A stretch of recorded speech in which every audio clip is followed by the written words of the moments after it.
हर दूना वालूम साला दुगुन करे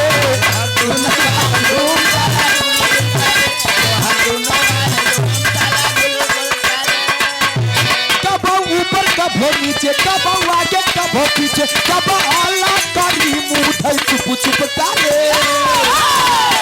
तो हर दूना वालूम साला दुगुन करे।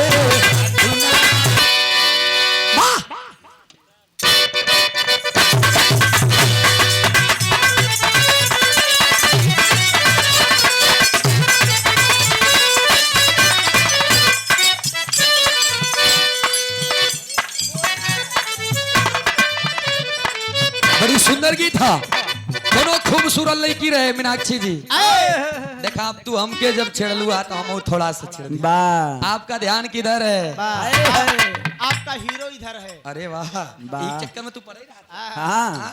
ए भैया बतौली ना कि भगवान तो के बड़ा खूबसूरत बनौले हो, अब भगवान तो के बड़ा फुर्सत में बनौले हो, लेकिन खूबसूरत लड़का लड़की के देख के कहा बाका कहे लड़किया बतावल बाकी हम पे भले बानी नाये का जमाना के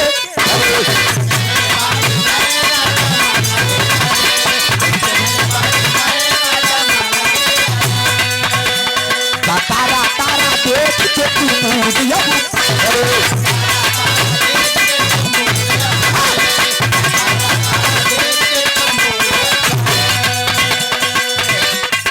भले बानी नाये का जमाना के करे तारा तारा देख के तुम मूड अब फरे ए दिल वाली तू ही लाल किया हलता ए दिल वाली तू ही लाल किया हलता और आखरी का नीला दा तू सीधा हलता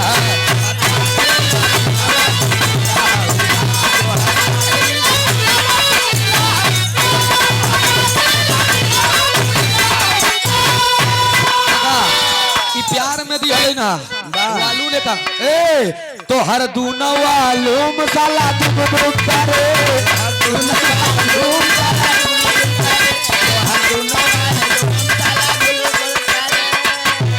कब ऊपर कब नीचे कब आगे कब पीछे कब आला करी मुंह चुप चुप करे तो हर दूना वालू साला दुगुन करे। जायदा ही तो गाना बात भाई गुब्बारा जो गाना याद आई गया। भोजपुरी दुनिया वालों ने इतिहास रच दिया है, इतिहास रच दिया है। क्या इतिहास रचा है जानते हैं? लगातार कभी दिलाता हो फोटो के चुनिया रोजाना हो फोटो के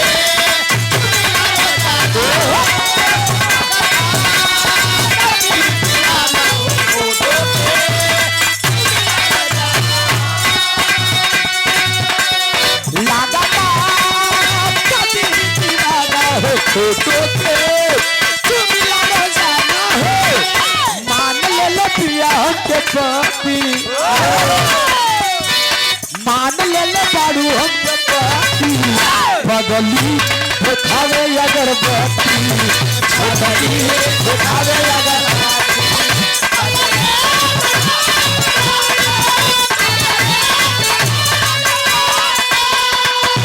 बस बस ये तो आनंद रहे।